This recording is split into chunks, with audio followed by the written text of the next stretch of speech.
tous et bienvenue sur Coffee Coding. Aujourd'hui, une nouvelle vidéo. Nous allons parler de machines virtuelles sous Azure et de déploiement d'applications de type ASP.NET sur une machine virtuelle. Sur la chaîne, vous avez déjà une vidéo où on avait vu comment déployer une application dans un conteneur. Donc, on va continuer logiquement maintenant par le déploiement d'une application sur une machine virtuelle. Et ensuite, on abordera aussi le déploiement d'applications de type sur des app services ou des Azure Functions dans des prochaines vidéos. Voilà, n'hésitez pas à vous abonner, laisser des commentaires, laisser votre pouce, moi ça m'encourage. Et c'est parti pour la démonstration. Alors, je suis sur le portail Azure et donc dans mon ressource de groupe Coffee Coding, je vais créer une nouvelle machine virtuelle. Donc avec du marketplace. Donc, je vais cliquer sur Virtual Machine. Donc là, vous allez avoir pas mal de choses qui vont remonter. Et moi, donc, je vais sélectionner une machine virtuelle de type Microsoft. Donc, je clique sur Create et je clique sur Virtual Machine. Donc, je vérifie que toute la partie souscription, mon abonnement, mon groupe de ressources correspond à mes paramètres. Je vais donner un nom à ma machine virtuelle. Donc, on va l'appeler Coffee Coding VM1. Je vais rester sur North Europe. Les options ensuite d'availability, je ne vais pas y toucher. Le type de sécurité, je vais prendre du standard, ça suffira. Et en type d'image, donc si je déploie, vous avez pas mal d'images virtuelles et on peut en avoir encore plus. Donc moi, ce que je vais prendre une serveur 2022 de type Azure Edition X64 Gen 2. Je laisse les paramètres par défaut sur la partie architecture. La taille, ça me va très bien. Donc vous voyez là, ça va me coûter 45 € par mois. Donc le temps de faire la démonstration, vous allez en avoir en gros pour 10 à 15 centimes si vous suivez la démonstration en temps réel en même temps que je le fais. Donc c'est vraiment accessible en termes de pricing. Ensuite, on va créer donc un nom d'utilisateur et un mot de passe pour pouvoir accéder à cette VM et bien sûr l'administrer. Donc je vais prendre un username Coffee Coding et je vais renseigner un mot de passe en respectant bien sûr les règles de validation. Donc en gros, les règles de validation, hop, je fais une coquille, c'est d'avoir un caractère spécial, un chiffre et une majuscule. Donc voilà, j'ai mis Coffee Coding $1, je répète le mot de passe. Voilà, donc ensuite la partie accès à la machine, donc les ports que je vais ouvrir, bien évidemment c'est le RDP. Alors c'est obligatoire, hein, entre guillemets, pour pouvoir accéder à la machine à distance et pouvoir l'administrer. Je vais profiter de rajouter le 80 et le 443, donc l'HTTPS, pour pouvoir bien sûr accéder tout à l'heure à mon site web que je vais déployer donc, sur cette machine. Je clique, toutes les autres options je les laisse par défaut. Je vais cliquer sur Review plus Create, je vais laisser faire sa popote. Alors il me dit qu'il y a un problème sur le networking, normalement tout est bon, je vais cliquer dessus, je ne sais pas pourquoi il me dit ça, mais par défaut tout, voilà, bon, petite coquille. Voilà, donc comme je vous le disais, vous voyez, pour 1 heure d'accès à la machine virtuelle, ça va nous coûter 6 centimes d'euros, donc c'est vraiment très accessible au temps de la démonstration. Donc je vais cliquer sur Create, et il va falloir donc, suivant la vitesse des serveurs, des machines, tout ça, il va vous falloir entre 2-3 minutes pour que la machine se crée et se déploie. Donc on se retrouve dans quelques minutes. Et hop, un petit bond dans le futur, on est 3 minutes maintenant plus tard. Donc le déploiement est complet et du coup je peux accéder maintenant à la ressource de ma VM. Donc cette VM, elle a une adresse IP publique, c'est ce qui va me permettre de me connecter dessus pour pouvoir bien sûr l'administrer. Donc par défaut la VM, donc on avait pris une image de type Windows Server 2022, elle ne contient pas tout le nécessaire pour héberger une application de type web, c'est-à-dire le serveur 2IS. Donc ce qu'on va faire, on va se connecter à cette machine et on va installer tout le nécessaire. Mais avant, on va lui attribuer un nom de domaine, car s'il n'y a pas de nom de domaine lors du déploiement avec Visual Studio refusera en fait de s'y connecter et de déployer l'application. Donc je vais cliquer sur ce nom, et donc je vais lui donner un nom de domaine. Donc là, je vais reprendre le même naming que j'ai mis, donc Coffee Coding VM1. Donc voilà, donc ma machine va pouvoir être accessible avec son adresse IP bien sûr, mais sinon on pourra y accéder aussi avec ce nom-là, qui est beaucoup plus sexy bien sûr, donc coffeecodingvm1.northeurope.cloudap.azure.com. Et je sauvegarde. Donc le temps que ce nom de DNS soit propagé, il faut quelques minutes. Donc nous maintenant on va récupérer l'adresse IP et on va aller se connecter à la VM à l'aide de l'accès au bureau à distance. Donc pour cela je tape dans mon menu Windows connexion bureau à distance. Je rentre l'IP et il va me demander le nom d'utilisateur et le mot de passe que j'ai créé tout à l'heure. Donc l'utilisateur est Coffee Coding et le mot de passe Coffee Coding $1 et je valide. J'accepte le certificat. Et donc là aussi, premier lancement de la VM, pas mal de configurations à faire et tout, donc ça peut prendre plus ou moins de temps que la machine s'initialise. Donc je vous dis à tout de suite une fois que tout est parfaitement initialisé. Voilà, je me retrouve sur mon serveur, donc la machine est bien lancée, elle est encore en train de tourner, donc peut-être qu'il va y avoir quelques lenteurs, mais on va pouvoir commencer à paramétrer la partie 2IS afin de pouvoir héberger donc notre site web. Donc, moi je vais lancer la partie PowerShell.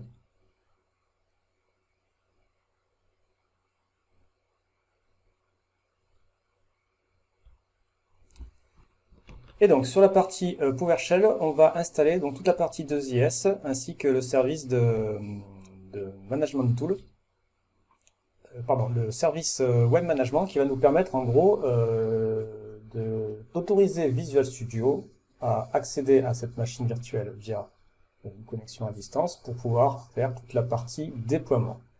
Donc il y a pas mal de façons d'installer 2IS, hein, soit vous pouvez utiliser la partie dashboard avec les tools et management ou autre. Moi je vais le faire avec PowerShell car je trouve que c'est beaucoup plus rapide et beaucoup plus intuitif.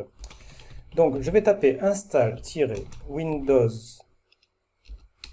Alors si je tabule, il va me donner directement la commande. Donc pareil, la machine est en train de s'initialiser. Donc au début c'est un petit peu long. Voilà, c'est fait. Install Windows Feature. Donc, pour installer une nouvelle feature. Et donc, je vais donner le nom de ma feature, c'est du web server. Et je vais rajouter à mon 2IS donc un paramètre qui est include management tool. En gros, tu m'installes 2IS en incluant les management tools. J'exécute, donc là il va collecter les data, il va télécharger ce qu'il faut et il va me l'installer. Donc là aussi ça prend plus ou moins de temps, suivant votre machine. On se retrouve une fois que cette partie-là est finie. On est à 88%, plus que 12%. J'espère que je ne vais pas relancer la vidéo trop tôt. Donc une fois qu'on aura installé notre partie 2IS, on va rajouter donc le Web Management Service qui nous permettra donc à Visual Studio de pouvoir se connecter à cette machine et effectuer son déploiement de manière autonome. Donc c'est une feature aussi de 2IS qui se trouve dans les management tools. Voilà, donc cette partie-là est faite. Donc je vais de nouveau installer une feature, et cette fois-ci, donc je vais installer donc la partie web-management service. Rebelote. Donc on se retrouve une fois le service installé. On se retrouve donc, on est quasiment à la fin de l'installation.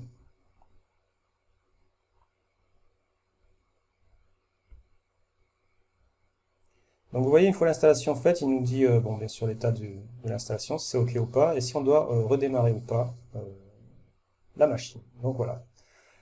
Tout est fait sur cette partie-là, donc je peux fermer maintenant ma partie administration PowerShell.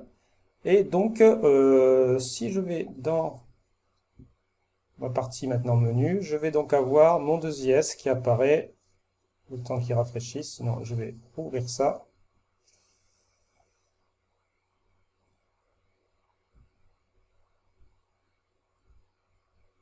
Donc il est en train de tourner. Vous voyez, 2IS est apparu ici et il apparaît aussi ici. Donc ça veut dire que j'ai installé convenablement 2IS. Donc si j'ai installé convenablement 2IS, on peut faire un petit essai pour vérifier que tout fonctionne. Donc je vais lancer le navigateur.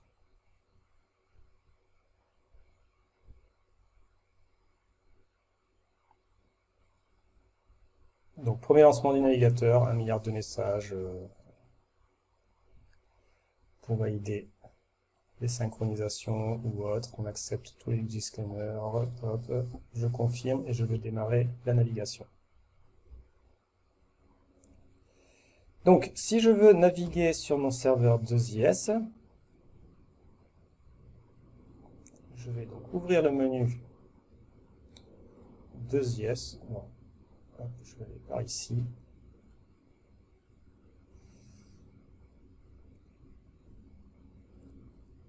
Je clique sur mon serveur 2IS. Et donc, si je fais clic droit, pardon, sur le site,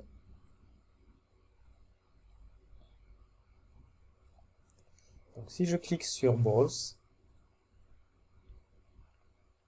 j'ai voilà, mon navigateur qui m'affiche donc mon localhost, et vous voyez que mon 2IS est bien installé puisque je me retrouve sur la page d'information de mon Internet Information Services. Ok pour ça, très bien. Alors, petite information, les prérequis quand vous installez une machine virtuelle pour pouvoir faire du déploiement bien sûr d'applications web de type ASP.NET sur l'AVM, on les retrouve ici hein, sur le site Microsoft que je vous mettrai en commentaire. Voilà, donc avec les commandes PowerShell sur les prérequis, bon là on est sur du Net 5, hein, mais voilà, nous on va mettre du Net 6, donc en gros vous avez surtout la partie 2IS avec le Management Service et le Web Deploy que l'on va voir pas plus tard que tout de suite. Donc je retourne sur ma VM. Tant que je suis sur la partie 2IS, je vais activer ici justement avec le Management Service, ce que j'ai installé tout à l'heure, la connexion RDP pour pouvoir donc permettre à Visual Studio de venir se connecter à ma machine. Donc je clique sur Enable Remote Connection, je laisse tout par défaut et j'applique. Voilà, les changements ont été effectués avec succès. J'ai bien mon port 8172 qui a été attribué en RDP. Je me le mets de côté car on devra ouvrir le firewall sur ces deux ports pour pouvoir laisser rentrer Visual Studio, mais ça on le verra tout à l'heure. Alors, je reviens sur mon navigateur. Donc maintenant, je vais installer la partie Net 6, car je veux déployer une application de type Net 6 sur mon serveur. Si vous voulez déployer une partie Net 7, vous installez le Net 7. Vous avez compris, nous on va installer donc la partie vraiment qui nous intéresse. Donc je me retrouve sur la page de téléchargement de Microsoft. Donc mon runtime actuel Net 6 est en version 16. Et donc moi ce que je vais installer c'est le Hosting Bundle.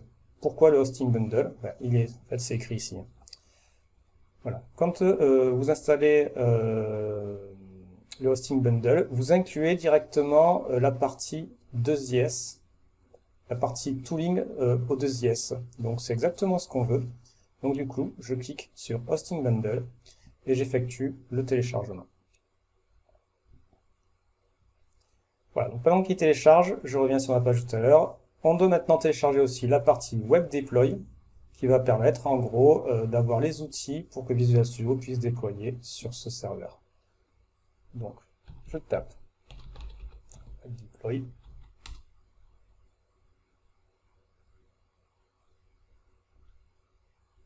Et je le télécharge aussi. Donc je prends la version 60 oui, 64. Alors j'ai un doute sur pourquoi AMD.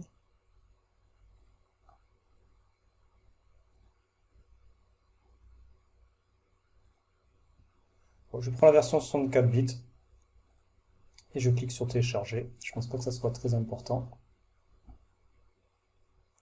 Donc pendant que WebDeploy s'installe, on va se télécharge, on va installer nous la partie Net6. Donc je clique sur Open File.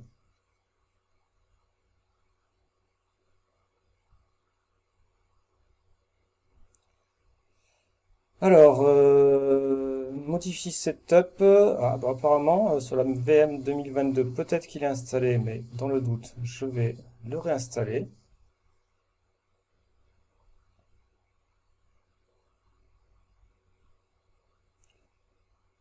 Donc ça devrait aller assez vite pour la partie Net6.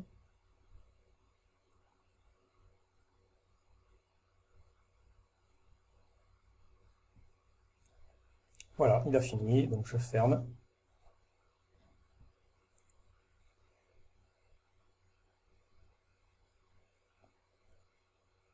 Bon, ça... Tellement lent. Non, je veux pas cancel. J'espère qu'il a fait. Et ensuite, on va s'occuper de la partie Web Deploy. Pareil, on installe. Donc j'accepte, je prends la complete et je clique sur Install.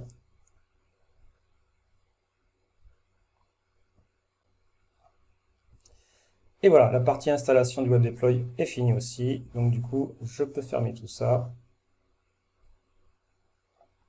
J'ai plus besoin de ça, j'ai plus besoin de ça, j'ai plus besoin de ça. Mon serveur, on vérifie qu'il marche toujours, il n'y a pas de raison. Parfait. Donc là, on a fini donc la partie prérequis des serveurs de ZS, les outils, tout ce qui est tooling des serveurs de ZS. Maintenant, il nous reste plus qu'à ouvrir le firewall pour pouvoir donc communiquer entre notre Visual Studio qui est sur ma machine locale et cette machine virtuelle. Donc pour cela, je vais taper firewall et je vais prendre Windows Defender Firewall. Donc je vais créer une règle d'entrée. Donc je clique sur New Rule. Je vais travailler moi sur un port qui était le 8172. Donc je vais dire quel port je vais ouvrir. 8172 pour info.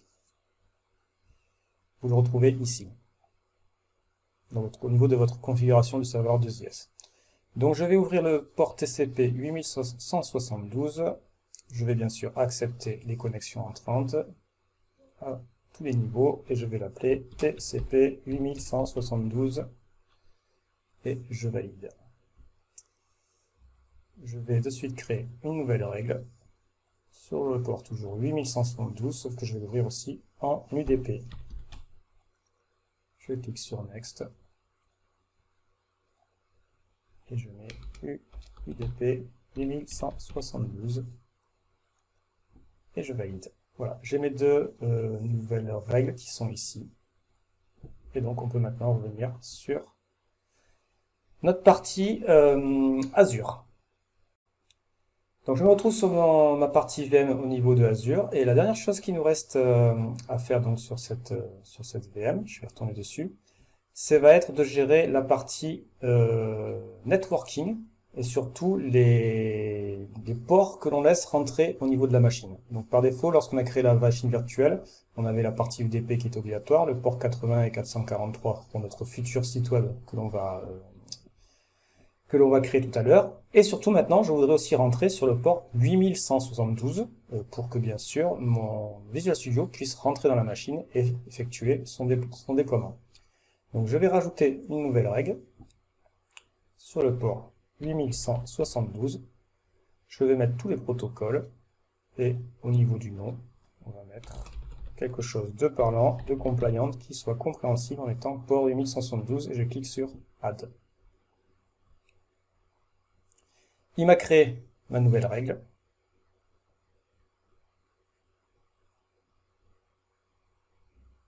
Je vais rafraîchir.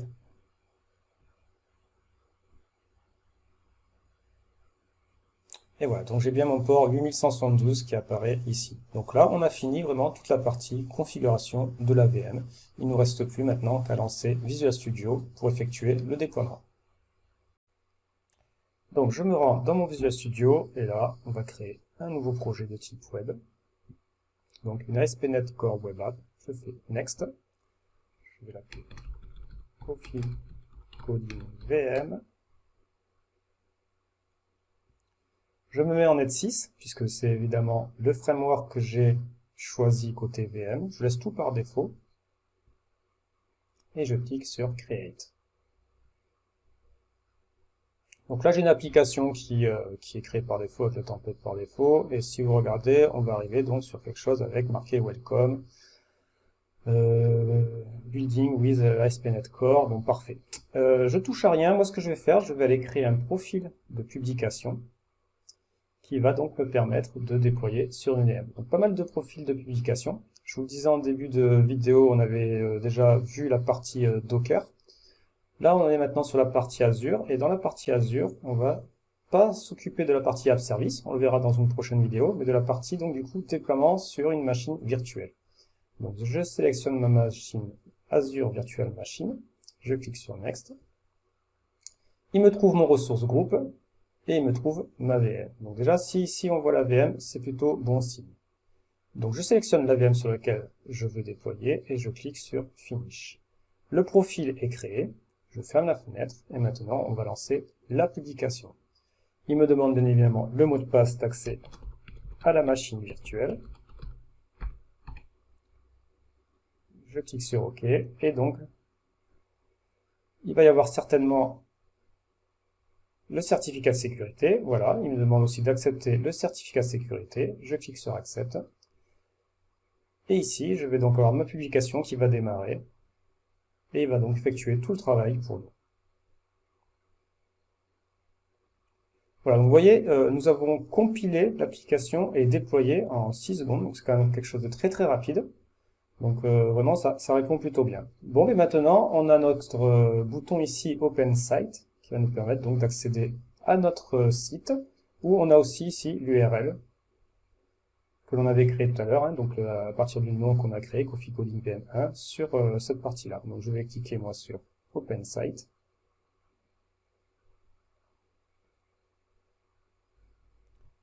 Et voilà, je me retrouve donc sur mon site avec Welcome et directement la partie Learn About, etc., etc. Donc ce qu'on va faire pour vérifier quand même que tout se passe bien, on va changer pour du français. Bienvenue sur Coffee Coding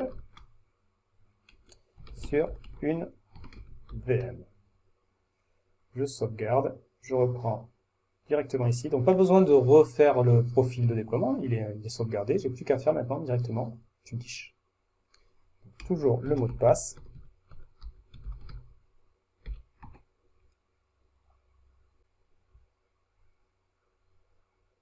Voilà, donc là il l'a fait instantanément. Et donc on va recliquer sur Open Site. Et vous voyez, je l'avais ouvert là. L'ancien était là, si je rafraîchis, voilà, bienvenue sur Coffee Coding sur une VM. Donc, vous voyez, il nous a effectué le déploiement quasiment instantané.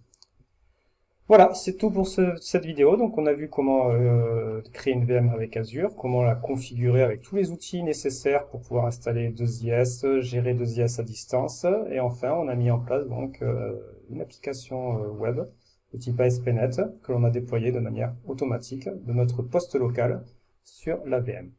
Voilà, c'est tout pour cette vidéo, j'espère que cela vous a plu. N'hésitez pas à vous abonner, laissez vos commentaires, ça fait toujours plaisir. Et moi je vous dis à la prochaine vidéo. Bye bye.